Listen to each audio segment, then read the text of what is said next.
Kalaulah di masa jahiliyah dulu, ya, di mana pemahaman mereka istri anak angkat tidak boleh dinikahi oleh ayah angkatnya. Ini tradisi jahiliyah. Artinya kalau mengacu pada peraturan bangsa Arab jahiliyah, Rasulullah tidak boleh menikah dengan Zainab binti Jahash. Mengapa? Karena dia adalah istri, ya, mantan istri dari anak angkatnya. Karena anak angkat dalam tradisi jahiliyah adalah anak kandung. Tapi Islam tidak.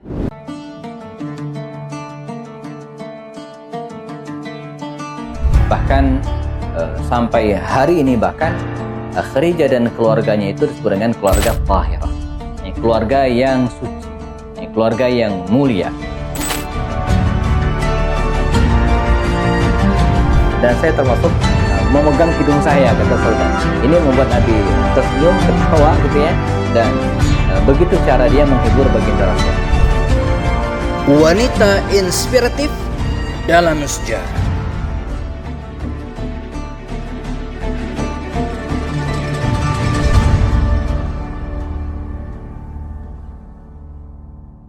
Assalamualaikum warahmatullahi wabarakatuh. Alhamdulillahi rabbil alamin.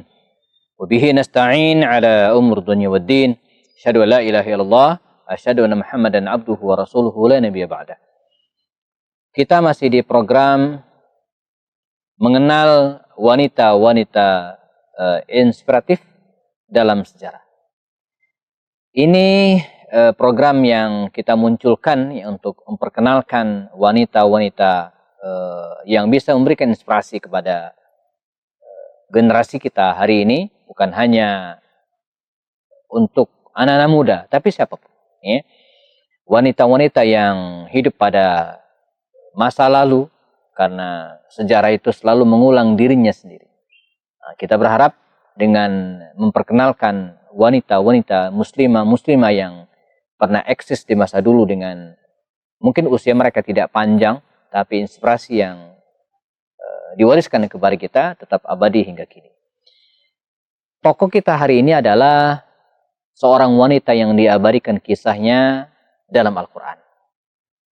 Seorang wanita yang sangat luar biasa, disebut oleh Rasul dengan kalimat atwalukunna yadan, orang yang paling panjang tangannya. Dan istilah panjang tangan ini beda dengan istilah kita di Indonesia. Kalau kita di Indonesia panjang tangan itu artinya maling, ya, pencuri. Ya. Tapi dalam literasi bahasa Arab atau bangsa Arab, panjang tangan itu artinya orang yang suka berderma, ya, orang yang suka memberi. Ini julukan yang luar biasa, ya, dan menjadi inspirasi bagi kita hari ini bagaimana kedermawanan itu, ya, merupakan sikap yang sangat mulia. Zainab binti Jahash, Ummul Mukminin, istri Rasulullah SAW. Nah, siapakah dia? Zainab binti Jahash ini kalau kita lihat silsilahnya, dia adalah putri dari Umaymah binti Abdul Muttalib, bibinda Rasul. Nah, jadi dia adalah putri dari bibi Rasulullah. Jadi Umaymah binti Abdul Muttalib ini merupakan saudari atau saudara perempuan dari Abdullah. Jadi bibi kandung Rasulullah. Nah, ini anaknya, Zainab binti Jahash. Adapun ayahnya Jahash, ya, ini dari kabilah Bani Asad. Salah satu dari 10 kabilah terhormat di bangsa Arab pada waktu itu. Dan kabilah Bani Asad ini merupakan kabilah istri Rasulullah SAW, yaitu Khadijah. Nah, jadi Khadijah ini juga berasal dari kabilah Bani Asad. Nah, jadi dari sini kemudian kita dapatkan penjelasan bahwa Zainab binti Jahash ini baik dari ibunya Umaymah ataupun dari ayahnya Jahash, kilahuma keduanya dari kabilah terhormat. Zainab binti Jahash ini dikenal sebagai wanita yang sangat cantik, rupawan. Dan ini menjadi buah bibir pemuda-pemuda Makkah pada waktu itu, ya. Dan dia termasuk orang yang masuk Islam pada awal-awal dakwah. Usianya dalam catatan riwayat terpaut sekitar 20 tahun, ya, lebih muda dari Rasulullah SAW. Artinya ketika Nabi Muhammad SAW mendapatkan wahyu kalau usia Nabi 40 tahun, ya, maka usianya waktu itu baru 20 tahun. Ketika Rasulullah SAW hijrah dari Makkah ke Madinah, usia Nabi 53 tahun, ya, berarti usia Zainab binti Jahash kira-kira 33 tahun. Nah, ada hal yang menarik. Pada usia 33 tahun ini, kalau kita lihat-lihat buku-buku sejarah, ternyata dia belum menikah. Nah, ini mungkin menyisakan pertanyaan bagi kita. Kenapa pada usia yang sedemikian 33 tahun ya, ketika dia hijrah ke Madinah, kenapa belum menikah? Apakah karena dibilang rupa tidak cantik? Dia sangat cantik, terkenal. Jadi dalam buku-buku sejarah itu, Zainab binti Jahash ini disebut sebagai wanita yang sangat rupawan gitu kan. Sangat terkemuka dari kabilah terhormat ya, tapi terlambat menikah pada usia 33 tahun. Nah, karenanya ketika dia hijrah ke Madinah, Rasulullah SAW segera melamar Zainab binti Khuzaimah ini, tapi bukan untuk diri beliau, tapi untuk anak angkatnya, yaitu Zaid bin Haritha. Ya. Awalnya Zainab binti Jahash ini seperti ingin menolak atau tidak mau, karena kalau kita lihat status sosial demikian kira-kira antara Zainab binti Jahash dengan Zaid bin Haritha ya jauh. Zainab binti Jahash dari kabilah terhormat, kabilah Bani Asad, ibunya kabilah Bani Hashim ya. Sementara Zaid bin Haritha adalah budak, dulunya budak. Dia adalah budak dari Bani Quda'ah, lalu kemudian dijual kepada Hakim bin Hizam ya, dan kemudian diberikan kepada Khadijah, oleh Khadijah diberikan kepada baginda Rasulullah SAW. Oleh Nabi dimerdekakan dan sempat dijadikan sebagai anak angkat oleh Rasul. Jadi ada kesenjangan yang jauh antara Zainab binti Jahash dengan Zaid bin Haritha. Tapi ini bagian dari perintah Allah Subhanahu wa taala. Perintah Nabi. Maka dengan sepenuh ketaatan, walaupun dalam hatinya ada perasaan tidak mau gitu kan, tapi demi mewujudkan dan taat kepada baginda Rasulullah SAW, dia pun menikah. Maka menikahlah Zaid bin Haritha radhiyallahu anhu dengan Zainab binti Jahash. Namun rupanya rumah tangga mereka sulit dipertahankan, dan ini pelajaran bagi kita, karena itu dalam Islam, teman-teman sekalian, ada yang harus kita perhatikan dalam menikah itu. Apa itu? Disebut dengan sekufu, kesetaraan. Ini bukan hal yang wajib memang, tapi termasuk hal yang harus diperhatikan. Jadi jangan sampai terjadi kesenjangan yang sangat jauh antara laki-laki dan perempuan, khususnya masalah status sosial, pendidikan, dan mungkin juga masalah finansial. Bayangin misalnya kalau perempuannya S3 misalnya, sementara suaminya tamat SD, kan ini nggak kufu namanya. Boleh banget, tapi dia khawatirkan suatu saat akan mendatangkan masalah. Status sosial juga demikian. Ada misalnya perempuannya, misalnya akhwatnya misalnya dari anak orang kaya misalnya, kaya raya, sementara yang laki-laki pengangguran misalnya kan, atau dari orang-orang yang ekonominya yang menengah ke bawah jauh. Nah, ini juga harus diperhatikan, bukan wajib, enggak, termasuk hal yang diperhatikan. Kesetaraan status sosial, ini bukan berarti Islam itu mengabaikan, tidak adil terhadap status sosial, enggak tapi termasuk hal yang sekali lagi harus layak diperhatikan, enggak wajib. Artinya biasa saja di suatu saat ada orang yang secara status sosial beda antara laki-laki dan perempuan, tapi karena kelogohan hatinya, karena keikhlasannya dan seterusnya, bisa jadi mereka menikah dengan tenang dan nyaman gitu kan. Nah, mereka tidak bisa mempertahankan pernikahan ini. Dan dalam Islam ada disebut dengan talak. Ada disebut dengan talak. At-talak itu cerai, sesuatu yang bolehkan dalam Islam, tapi sesuatu yang dibenci. Abghadul halali indallahi talak. Nah, bagaimana kisah Zainab binti Jahash dengan Zaid bin Haritha ini, sebuah pernikahan yang diperintahkan oleh Rasul, tapi di tengah pernikahan mereka ada hal-hal yang tidak cocok. Endingnya akan kita bahas setelah yang berikut ini.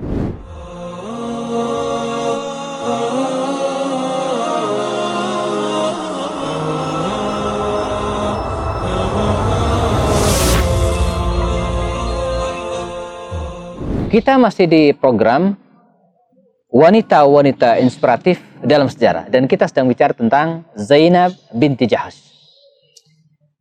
Pernikahan antara Zainab binti Jahsh dan Zaid bin Haritha nampaknya sulit dipertahankan. Dalam Islam ada disebut dengan talak. Ya. Walaupun talak atau cerai ini ada sesuatu yang dibenci oleh Allah Subhanahu wa taala, tapi dia halal. Abghadul halal indallahi talak. Ya, sesuatu yang dibenci oleh Allah tapi halal itulah talak. Ini jalan akhir, solusi bagi mereka yang tidak bisa mempertahankan rumah tangganya. Jika dia khawatirkan akan ada kezaliman di antara keduanya, baik suami ataupun istri, maka talak atau cerai menjadi solusi. Maka singkat cerita, ya, karena memang tidak mungkin dipertahankan antara pernikahan antara Zainab binti Jahsh dan Zaid bin Haritha ini, akhirnya mereka pisah dengan baik-baik. Dan setelah selesai masa iddahnya, maka baginda Rasulnya dinikahkan oleh Allah Subhanahu wa taala dengan Zainab. Hal ini diabadikan oleh Allah Subhanahu wa taala dalam Al-Qur'an, "Falamma qada Zaidum minha watara zawwajnakaha."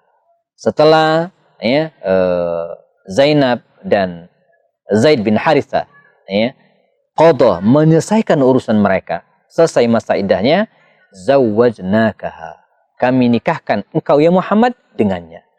Makanya Zainab binti Jahsh ini termasuk wanita yang berbangga pada kemudian hari. Mengapa? Karena istri-istri baginda Rasul yang lainnya dinikahkan oleh wali mereka, dinikahkan oleh ayah mereka, oleh paman mereka. Tapi Zainab tidak. Dia dinikahkan oleh Allah Subhanahu wa taala. Zawwajnakaha. Maka sejak saat itu Zainab binti Jahsh ini ya menjadi istri baginda Rasul yang mulia dan mendampingi baginda Rasul SAW dalam banyak peristiwa. Dan dia termasuk istri baginda Rasul yang sangat taat kepada beliau ya, dan tidak pernah membangkang perintah apapun Rasulullah SAW. Seorang istri yang terkadang sering mengundang cemburu istri-istri Nabi yang lain, tapi dalam koridor yang masih dibenarkan. Ya. Dan diantara sifat kecemburuan itu adalah karena kedermawanan seorang Zainab binti Jahsh. Dia menikah dengan baginda Rasul dan mendampingi beliau sampai kemudian Nabi Muhammad meninggal dunia. Sampai kemudian Nabi meninggal dunia. Nah, ketika Nabi meninggal dunia jelang wafat, ada dialog kecil antara istri-istri baginda Rasul dengan beliau. Ya Rasulullah, kata mereka, siapakah yang lebih dulu? Siapakah yang lebih dulu menyusulmu? Maksudnya ketika Nabi meninggal dunia, nanti setelah itu yang menyusulnya siapa lebih dulu? Ya, di antara kami, di antara istri-istri ini.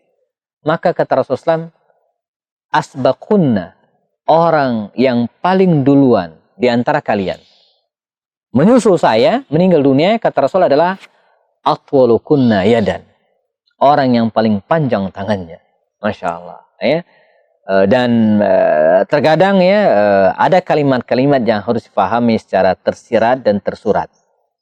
Dalam hal ini istri-istri baginda Rasul ini memahami awalnya memahami kalimat Nabi ini dengan apa adanya, apa yang tersurat.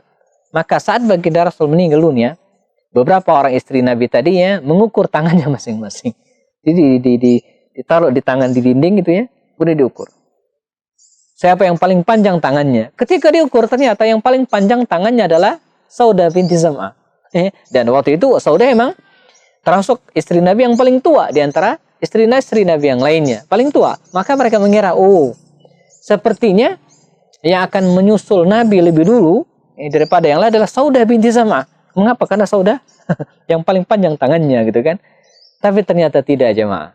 Justru yang menyusul Rasulullah lebih dulu di sekitar tahun 20 Hijriah di masa pemerintahan Umar bin Khattab adalah Zainab binti Jahsh.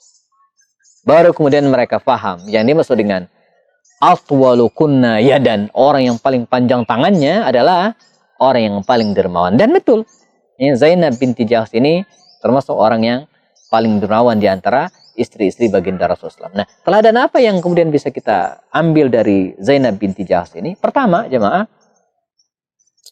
tentang ketaatannya kepada Rasulullah SAW untuk menikah dengan Zaid bin Haritha, walaupun akhirnya tidak bisa dipertahankan. Nah, ini penting kita belajar tentang ketaatan kepada Rasulullah. ketaatan kepada Allah SWT. Kita tahu bahwa di balik semua ketaatan itu pasti ada hikmahnya. Dalam pernikahan Zainab dan Zaid bin Harithah ini terkandung hikmah. Apa hikmahnya? Bahwa Allah SWT ingin membuat syariat. Kalaulah di masa jahiliyah dulu, ya, di mana pemahaman mereka istri anak angkat tidak boleh dinikahi oleh ayah angkatnya. Ini tradisi jahiliyah. Artinya kalau mengacu pada peraturan bangsa Arab jahiliyah, Rasulullah tidak boleh menikah dengan Zainab binti Jahash. Mengapa? Karena dia adalah istri, ya, mantan istri dari anak angkatnya. Karena anak angkat dalam tradisi jahiliyah adalah anak kandung. Tapi Islam tidak. Ya, ini syariat. Jadi pernikahan Rasulullah dengan Zainab binti Jahash ini litashri', ya, untuk syariat, pensyariatan suatu yang baru yang sebelumnya tidak ada. Nah, yang kedua, ya, tentang anak angkat sendiri. Islam membolehkan seseorang, ya, tabanna, mengambil anak sebagai anak angkatnya, sah-sah saja. Tapi ingat, ya, proses anak angkat itu tidak mengubah statusnya. Artinya anak tersebut seperti Zaid bin Harithah misalnya, awalnya sempat dipanggil dengan Zaid bin Muhammad. Tapi turunlah firman Allah SWT surah Ahzab, "Ud'uuhum li'abaihim." Panggillah mereka dengan nama ayah kandung mereka sendiri. Maka dipanggil dengan Zaid bin Harithah. Nah, dari situ kemudian dalam Islam bahwa pengangkatan anak itu tidak mengubah nasab, tidak mengubah status nasabnya, tetap harus kepada ayahnya yang asli. Dan tidak ada yang berubah, dia hanya anak angkat saja, tidak mendapatkan warisan. Begitu juga dengan masalah mahram tadi, anak angkat itu tidak menyebabkan jadinya mahram, tidak, ya. Nah, ini hikmah yang kedua. Dan hikmah yang terakhir adalah bahwa Zainab binti Jahash ini seorang yang memberikan inspirasi kepada kita tentang kedermawanan tadi itu. Orang yang paling panjang tangannya, maksudnya orang yang sangat dermawan.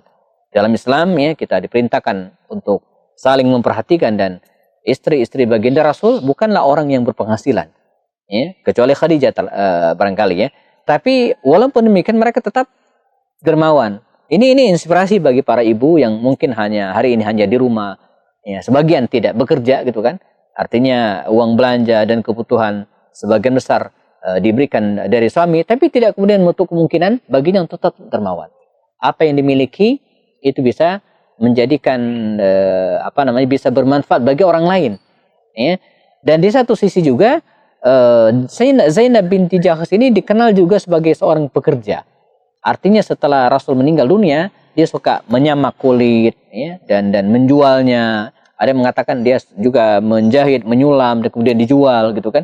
Jadi bukan orang yang pemalas. Selepas wafatnya Rasul SAW. Sebab setelah Nabi meninggal dunia, dia sempat bertahan hidup, ya, setelah Rasul sekitar 9 tahun sebelum wafat pada masa pemerintahan Umar bin Khattab. Nah, kita berharap akan lahir, ya, Zainab binti Jahash yang lainnya pada era hari ini, seorang wanita yang penuh inspirasi, bisa memberikan keteladanan dalam hal kedermawanan, dalam hal ketaatan kepada Allah, dan dalam hal kekuatan mentalnya, ya, dengan tetap bekerja walaupun Nabi sudah tidak ada. Kita bertemu lagi pada sesi berikutnya. Tetap bersama kami. Assalamualaikum warahmatullahi wabarakatuh.